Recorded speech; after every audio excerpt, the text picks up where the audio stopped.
Hello everyone, আসসালামু আলাইকুম। কেমন আছেন সবাই?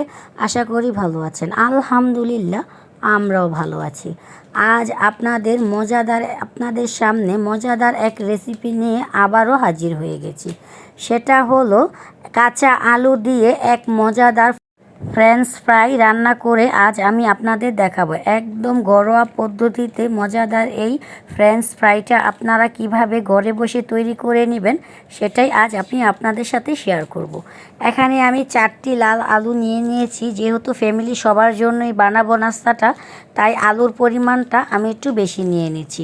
আপনারা চাইলে এখানে আলুর পরিমাণটা কমও নিতে পারেন। এখন সুন্দর করে একটি বটির সাহায্যে আমি আলুগুলো ছিলে নিচ্ছি। দেখতেই পাচ্ছেন আলুর চোকলাটা ছাড়িয়ে নিচ্ছি। যখন শীতকাল থাকে তখন এই আলুর চোকলাটা না ছিলালেও চলবে। এখন কিন্তু নতুন আলু নেই, পুরনো আলু। এখন আমরা এই আলু দিয়ে মজাদার এক ফ্রেঞ্চ ফ্রাই আজ আমি আপনাদের সাথে শেয়ার করব। এখন কিন্তু আলুগুলো আমি সুন্দর করে আগে চোকলাগুলো ছাড়িয়ে নিচ্ছি। এই আলুর চোকলাটা একটু ভালো করে ছাড়িয়ে নেবেন, যেহেতু এখন সিজন না। এখন কিন্তু আমার আলুগুলো চোকলাগুলো ছাড়ানো হয়ে গেছে। এখন যেটা করব, যেই শেপে আমি এই ফ্রেঞ্চ ফ্রাইটা তৈরি করব সেই শেপে আলুটা কেটে নেব। আপনারা চাইলে কিন্তু ছুরির সাহায্যেও আলুগুলো কেটে নিতে পারেন। আমি যেহেতু বটি দিয়ে কাজ করতে আমার কাছে ভালো লাগে, তাই আমি বটি দিয়েই সুন্দর করে আলুগুলো সাইজ করে কেটে নিচ্ছি। দেখতেই পাচ্ছেন কি করে আমি সাইজ করে নিচ্ছি। আপনারা কিন্তু না পাতলা না মোটা করে আলুগুলো আগে সুন্দর করে সবগুলো আলু একভাবে কেটে নেবেন। দেখতেই পাচ্ছেন এখন কিন্তু আমার আলু কাটাটা একদম কমপ্লিট। দেখতেই পাচ্ছেন, আলুগুলো কেটে রেখে দিয়েছি। এখন আলুগুলো নিয়ে সুন্দর করে পানি দিয়ে আমি পরিষ্কার করে নেব। পানি দিয়ে পরিষ্কার করে 2-3 বার ভালো করে ধুয়ে নেব। যেহেতু আলুতে হালকা একটু বালু থাকে, তার জন্য 2-3 বার ধুয়ে নিলে বালুটা চলে যাবে। এখন কিন্তু আলুটা ধোয়া আমার একদম কমপ্লিট হয়ে গেছে। এখন আমি যেটা করব সেটা হলো আলুর উপরে আমি কিছু পানি রেখে তারপর এখানে কিছু লবণ অ্যাড করে দেব। পরবর্তীতে যেন লবণটা আমার আলুতে আর না মাখাতে হয়। এখন কিন্তু পানির উপরে আলুটার উপর আমি লবণটা ভালো করে হাত দিয়ে মাখিয়ে 2 মিনিটের জন্য আলুগুলো এই পানিতে আমি ভিজিয়ে রাখবো।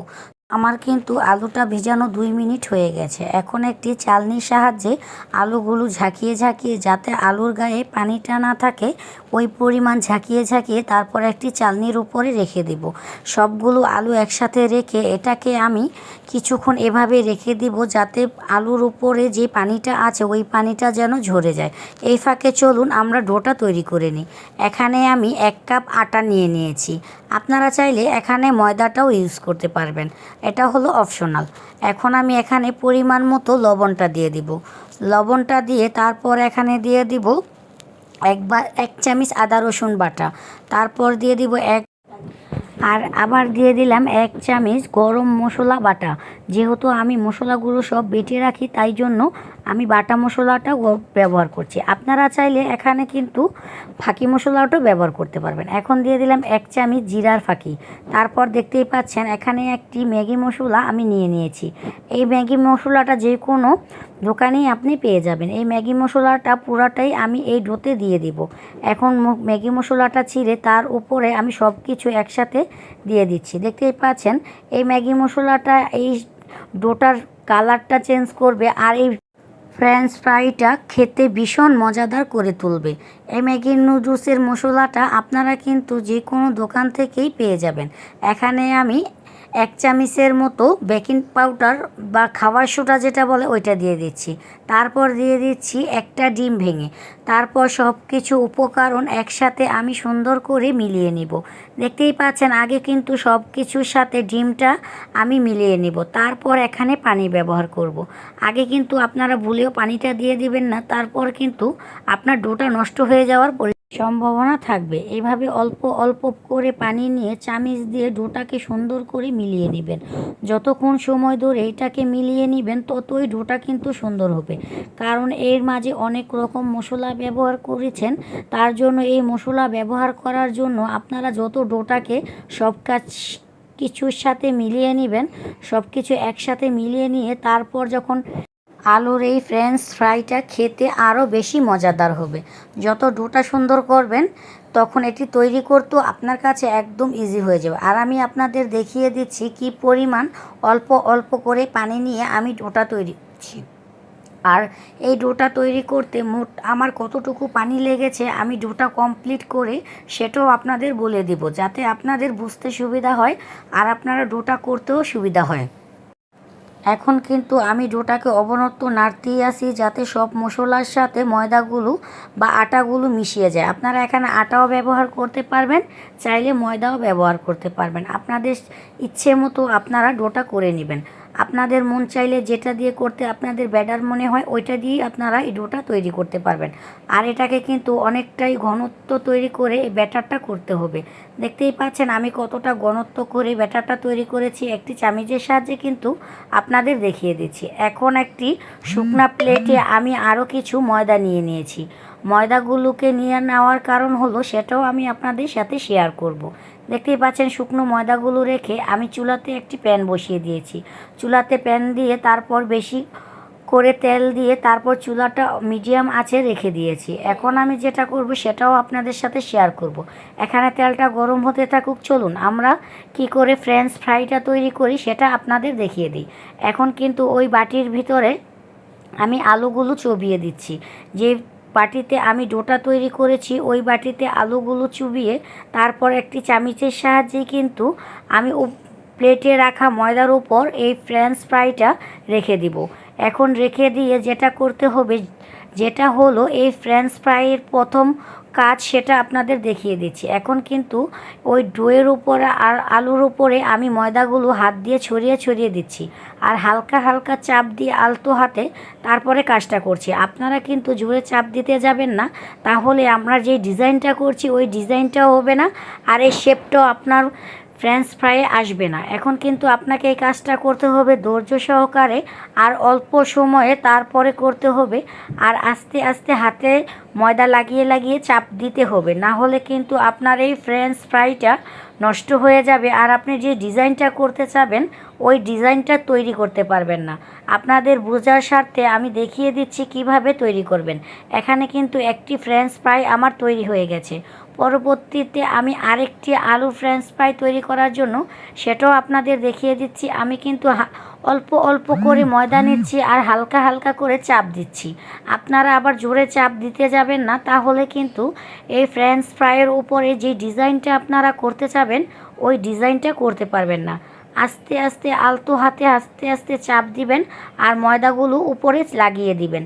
আস্তে আস্তে চাপ দেওয়ার ফলে কি দেখবেন আপনার সুন্দর করে যে ফ্রেঞ্চ ফ্রাইটা আপনি তৈরি করতে চাইছেন অটোমেটিকলি কিন্তু ওই ফ্রেঞ্চ ফ্রাইটা আপনার তৈরি হয়ে গেছে। আর আমি বলবো আপনারা যারা এই ফ্রেঞ্চ ফ্রাইটা এখনও তৈরি করে খাননি তারা একবার হলো এইভাবে ফ্রেঞ্চ ফ্রাইটা তৈরি করে খেয়ে দেখবেন। আমি বলবো যে কোনো রেস্টুরেন্ট থেকে বেস্ট এবার, মানে এত মজার এই ফ্রেঞ্চ ফ্রাইটা আপনারা যদি তৈরি করে বাসায় না খান তাহলে এটাকে আপনারা মিস করবেন। আপনাদের বোঝার সুবিধার্থে আমি কিন্তু আবারও কিছু ফ্রেঞ্চ ফ্রাই আমি কিভাবে তৈরি করছি সেটা আপনাদের আবারও দেখিয়ে দিচ্ছি। আমি কিন্তু দুটি গরম তেলে ছেড়ে দিয়েছি। এখন কিন্তু আবারও দুটি নিয়ে একসাথে কিভাবে আলতো হাতে এটাকে চাপতে হবে সেটাও আপনাদের দেখিয়ে দিচ্ছি। আপনাদের এই কথাগুলো আমি দেখে মানে বলে বোঝাতে পারবো না। আপনারা যদি একটু মনোযোগ দিয়ে আমার ভিডিওটা দেখেন আপনারা কিন্তু মজাদার এই ফ্রেঞ্চ ফ্রাইটা অটোমেটিকলি তৈরি করতে পারবেন।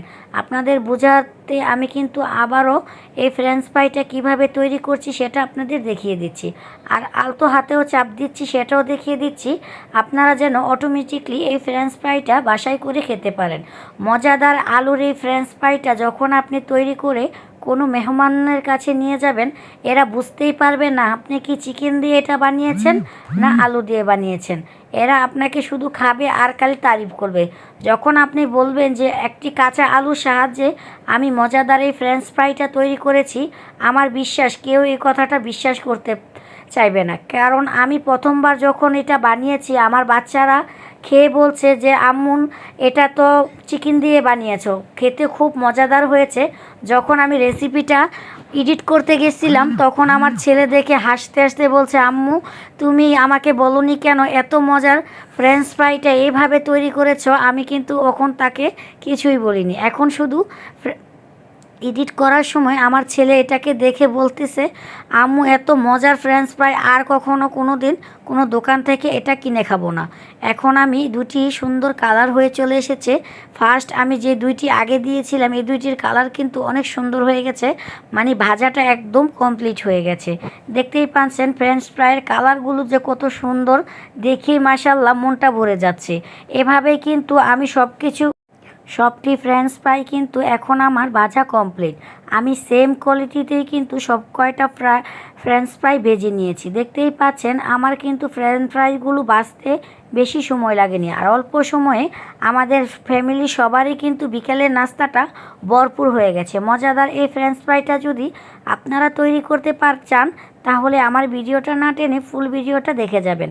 এখন দেখতেই পাচ্ছেন ফ্রেঞ্চ ফ্রাইয়ের কালারটা মাশাআল্লাহ কতটা লোভনীয় হয়েছে। এখন আপনি একটা ফ্রেঞ্চ ফ্রাই ভেঙে আপনাদের দেখিয়ে দিচ্ছি, খেতে যে কি মজাদার হয়েছে কি আর বলবো। আপনারা যদি রেস্টুরেন্টের মতো এই ফ্রেঞ্চ ফ্রাইগুলো বাসায় তৈরি করতে চান তাহলে আমার ভিডিওটা ফুল ভিডিওটা দেখে যাবেন। আর আমাদের ভিডিওটা যদি আপনাদের ভালো লাগে আমার চ্যানেলটাকে সাবস্ক্রাইব করে দিবেন, পাশে থাকা বেল বাটনটি বাজিয়ে নতুন নতুন ভিডিও পেতে আমাদের সাথেই থাকবেন। যারা ফেসবুক পেজ থেকে আমার ভিডিওটা দেখছেন তারা আমার ফেসবুক পেজটাকে ফলো দিয়ে দিবেন। আল্লাহ হাফেজ।